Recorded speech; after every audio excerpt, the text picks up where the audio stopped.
Hey guys, it's Quills, and I don't know about you, but I've been very nostalgic for that one phase of art of like, what's my art style? And it's kind of nostalgic, but it's also kind of weird because I really remember how frustrating it used to be when every single artist on the planet would just tell you to practice, but you don't exactly know what to practice, so you just go around, look at artists, and try to copy their style, and it would never really make sense to you because you want to make something different, but everyone's just telling you to practice something, so you just practice and copy, and it's just really frustrating.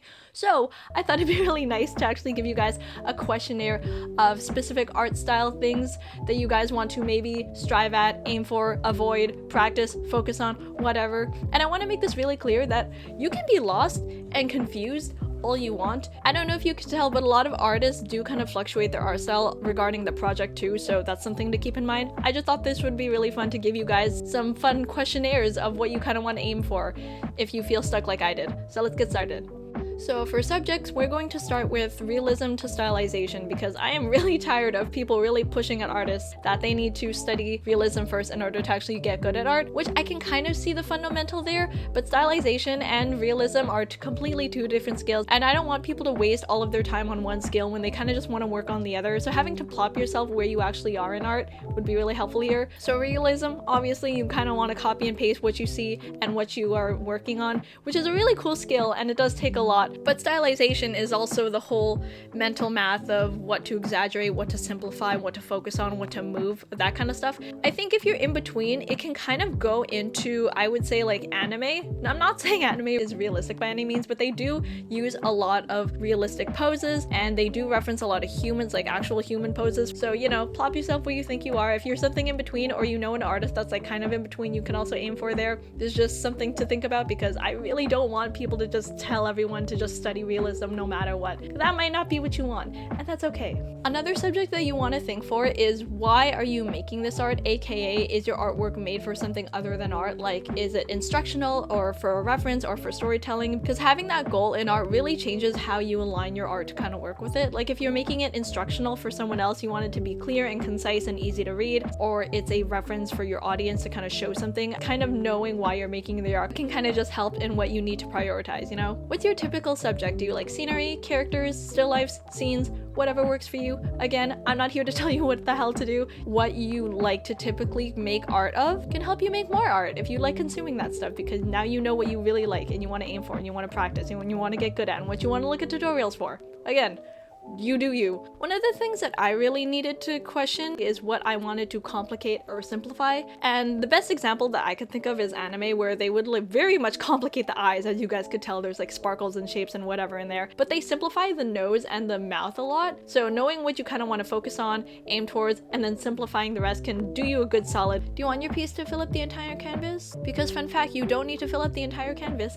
I feel like this is definitely me going back and like ranting about all the weird advice my art teachers used to tell me, because I had an art teacher and he would get mad if you didn't fill up the entire canvas or like you saw parts of the canvas peeking throughout. Like he would literally get mad at you. But you see a lot of artists nowadays where they kind of just leave the background blank or they have parts of the canvas texture peek through. I just want to ask, because it does also help with the composition, how much of the border you actually want to create. That's up to you. Colors! So how do you color? Is it spotty, solid, airbrush, textured, whatever? Which one do you use? Another thing I wanted to ask is if you have imaginative colors, because let's say that there's a portrait and then there's just like random colors on the portrait that aren't dictated by any nearby lights whatsoever. And that's kind of what I mean when I say imaginative colors, because realistically those colors shouldn't be there, but they're just added in for effect. Or you could just have more realistic colors, you know, the colors that should be there. Realistically, there's no other lighting. So which one do you want to go for? Do you color within or without the lines? Because sometimes you do need to go outside of the lines if you really want to add that like mental effect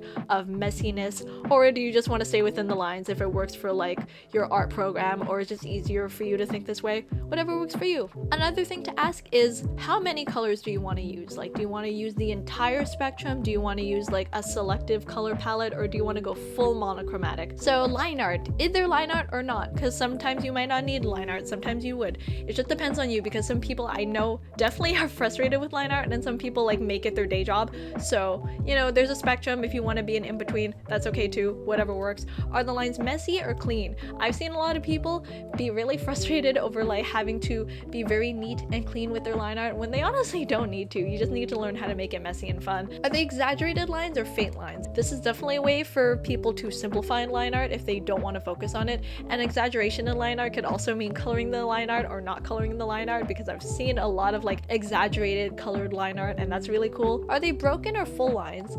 I don't know what's new with this, but I've also been seeing this a lot with animation actually, at least with Hilda I think, which can depend because I know some programs really need your line art to be solid, but sometimes I've seen it with broken line art. It's pretty, it's all pretty, all art is pretty. Anyway, is your line art textured? Does it have ink, pencil, smooth, marker, whatever works for you? And another thing with line art, if you want to talk about it, is does it have weight? Is it smooth all across like you see in a lot of animation because that's just how vectoring works sometimes, or does it have weight to it? Can you actually tell that like a part of the line is heavier or thinner than the other? Are the shapes defined realistically or look flattened? And when I say flattened, it basically kind of means like paper on top of paper, but it really depends on the person. If you want to take the time to actually define those shadows and make your characters look 3D, or if you just want to draw them kind of relatively flat, that's fine. Are the shadows blended or celled?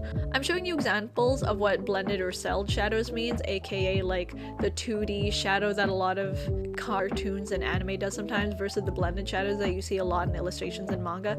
It really depends on the person if they want to take the time to do that. I do think there's utilizations for each one's depending on the program and the project. How much depth do you want? Because again, like I've talked about with like flattened to realistic shapes, the depth really does depend on how much you want to include the background and how much you want the viewer to be immersed in your piece, which sometimes you don't, depending on what kind of piece it is. If it's just like a character reference and you just want to like draw them with a blank background, that's fine. Or if you actually want your character to look like they're in the story like comic, that was all fine too. It just depends. The whole thing, this whole video is how it depends. I'm literally going insane just saying it depends over and over again, guys. Do you hear it in my voice?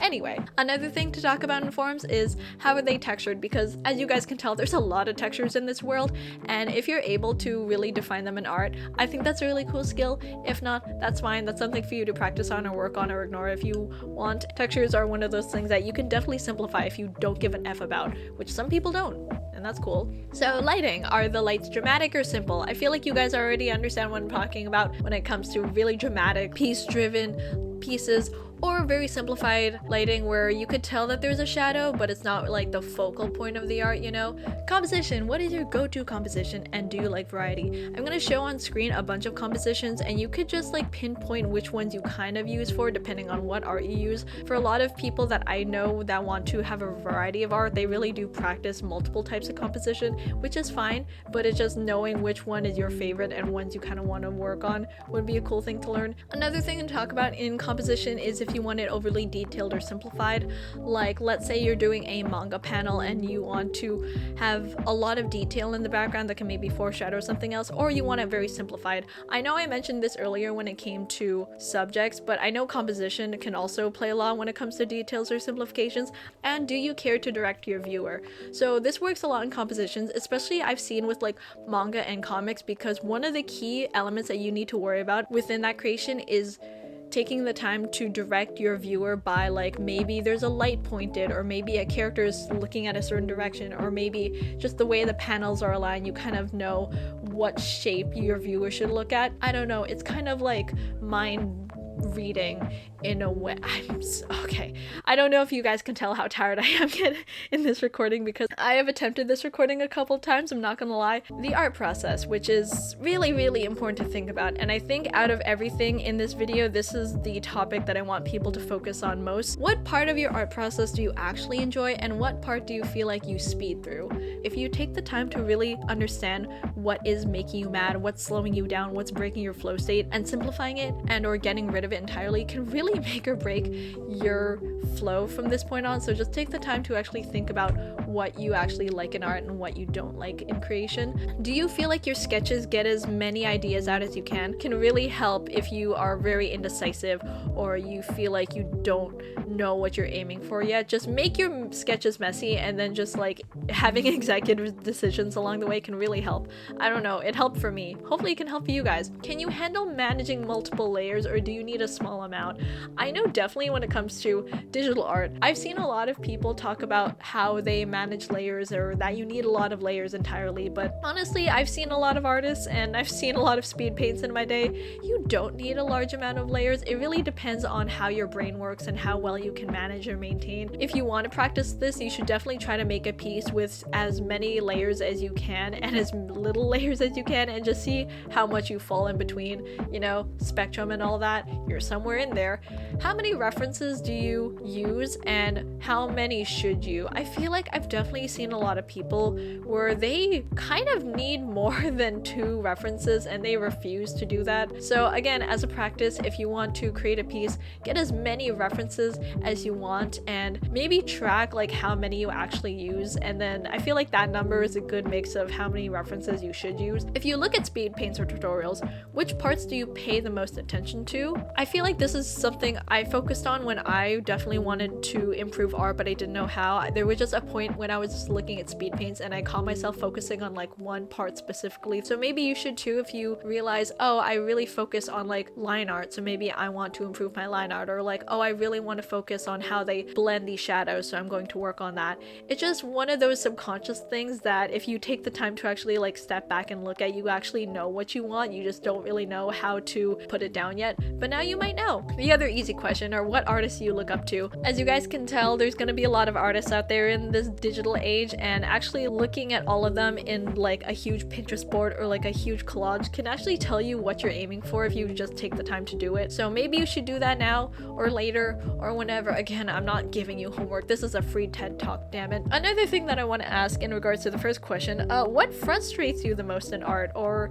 how can you delete it or simplify it? Again, it will depend on you if you want to simplify or like work through it, but a lot of art, if you overcomplicate things, just remember that you can just take it out, just get rid of it, you know? And the most important question, how do you feel at the end of your art piece? I'm just going to sit you down right now. If you are frustrated and upset and like really not proud of yourself by the end of your piece, I feel like you should take a step back and really like think about life or something. Art is an expressive medium, you know? If it's not fun, you should try to make it fun. I really don't want people to be pushed to frustration and burnout and jealousy or envy because they aren't proud of what they're making. So again, this whole video is just taking the time to actually make sure that you are making art that you are proud of. Now, hopefully at the end of this video, you're kind of just like, wow, she yaps for a long time, but you're also contemplating some of these questions and thinking like, oh, this is what I do want to add in my art. Oh, this is what I don't want to focus on. Oh, this is one to avoid.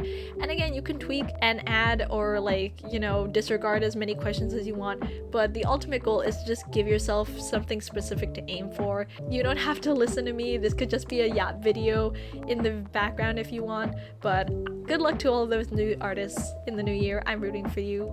Yay. I hope you guys still like this loud ass rambling video. If you guys can tell, I'm really tired, so I should probably nap. I hope you guys still like this video. I'll see you next time. Bye!